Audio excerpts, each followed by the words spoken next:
everyone, welcome to my channel. I hope all of you will be fine.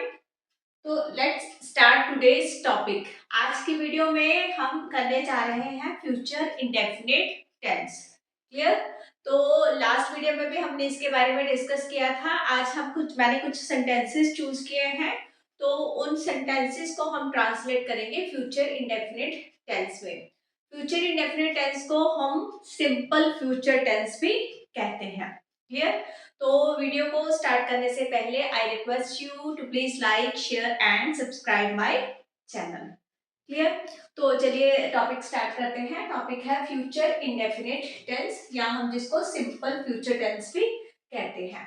तो जैसे हर tense की कोई ना कोई पहचान होती है, उसी तरह से फ्यूचर इंडेफिनिट टेंस की भी क्या पहचान है. इसके जब हिंदी में सेंटेंसेस होंगे तो उन सेंटेंसेस के लास्ट में क्या आएगा? गा, गे या गी. ठीक है?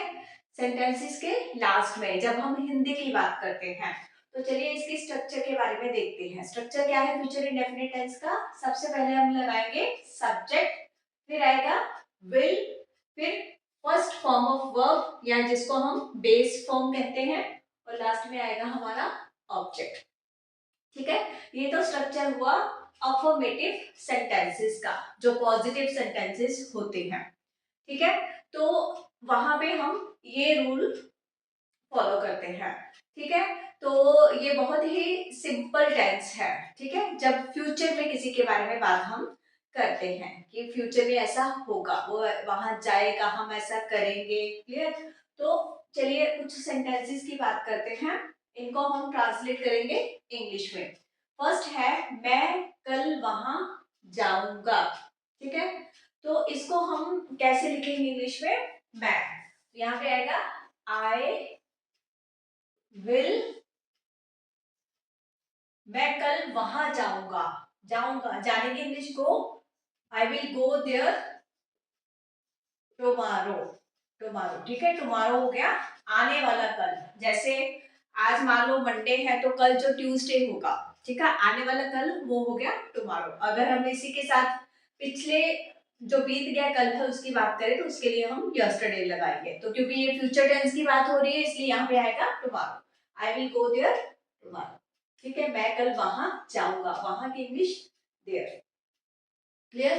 तो अब हम ये सेकंड सेंटेंस लेते हैं. हम खाना खाएंगे. हम की English we will eat food. ठीक है? ये हर जगह हमने फर्स्ट फॉर्म ऑफ वर्ब का यूज किया है. नेक्स्ट टेंस है तुम गाना गाओगे. अब यहाँ पे सब्जेक्ट क्या हो गया? तुम, मतलब you. You will sing a song. गाना वो हो गया सॉन्ग, और गाना, गाने के इंग्लिश वो हो गया सिंग, जो कि है first form of verb. Now the last sentence is वह एक गाड़ी खरीदेगा. वह खरीदेगा मतलब किसी लड़के की बात हो रही है. He will buy a car. खरीदने की इंग्लिश क्या हो गई? बाय. या परचेज भी इसकी जगह पे आप वर्ड यूज कर सकते हो. ठीक है?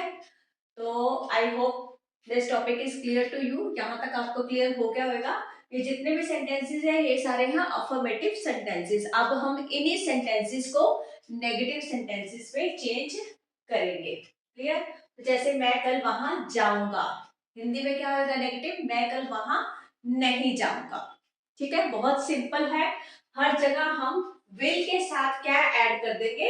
नॉट. क्लियर? एक मैं आपको लिख के बता रही हूं. I will not go there. ठीक है? सेम है, सिर्फ हम विल के साथ क्या लगाएंगे? नॉट, क्योंकि ये नेगेटिव सेंटेंस की बात हो रही है. क्लियर? यहाँ पे कोई कंफ्यूजन नहीं है. कई बार पहले क्या था, आई और वी के साथ शेल का यूज होता था, लेकिन अब आई और वी का यूज जो है फ्यूचर इंडेफिनिट टेंस पे नहीं होता. ठीक है? इनको हम विल शैल का यूज मॉडल में किया जाता है। तो यहाँ पे फ्यूचर में फ्यूचर इंडेफिनिट टेंस में हम हर सब्जेक्ट के साथ सिर्फ विल हेल्पिंग वर्ब का ही यूज करते हैं। क्लियर? तो कंफ्यूजन वाली कोई बात ही नहीं है। हम खाना नहीं खाएंगे, हम खाना नहीं खाएंगे, we will not eat food. ठीक है? तो we will not eat food. तुम गाना नहीं खाओगे, you will not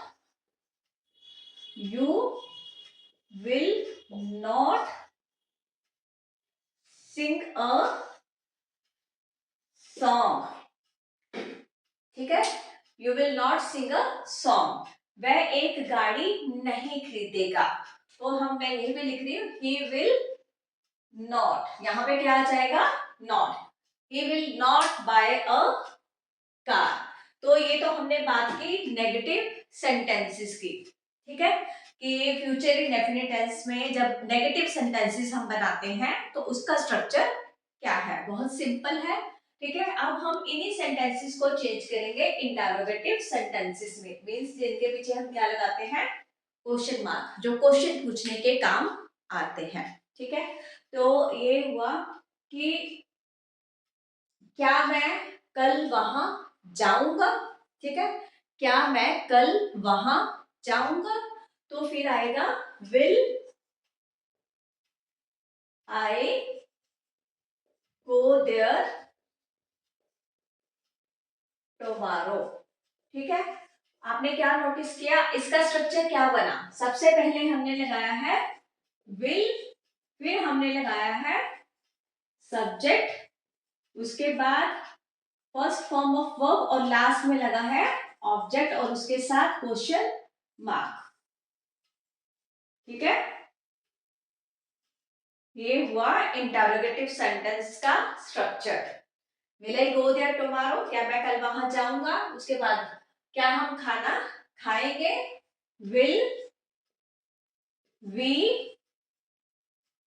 eat food, will we eat food. Clear?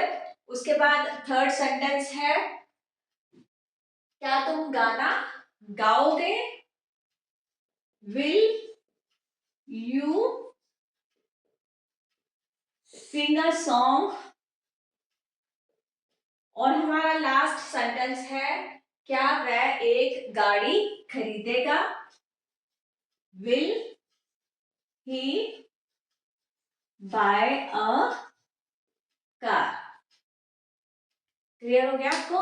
तो ये तो है हमारा फ्यूचर इंडेफिनिट टेंस।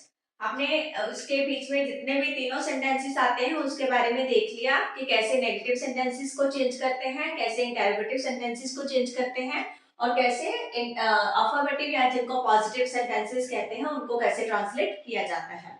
अब हम इसी के बीच में बात करेंगे इंटरोगेटिव प्लस नेगेटिव। कई बार इंटरोगेटिव और नेगेटिव दोनों इकट्ठे सेंटेंसेस भी आते हैं, मतलब मिक्स भी होते हैं। जैसे will I not go there tomorrow, क्या मैं कल वहां नहीं जाऊंगा।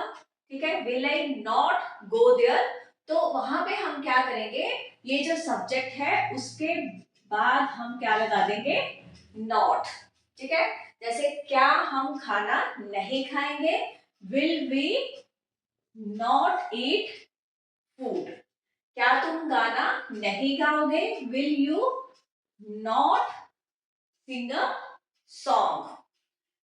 क्या वह एक कार नहीं खरीदेगा, will he not buy a car. ठीक है? क्योंकि सिंपल इंटरोगेटिव सेंटेंसेस भी हो सकते हैं और इंटरोगेटिव प्लस नेगेटिव सेंटेंसेस भी हो सकते हैं। क्लियर? तो ये तो था आज का टॉपिक या आज की वीडियो, तो जो जिसमें हमने फ्यूचर इंडेफिनिट टेंस के बारे में डिस्कस किया। उम्मीद है this topic is clear to you. तो मिलते हैं नेक्स्ट वीडियो में एक नए टॉपिक के साथ। Till then please take care of yourself and bye bye.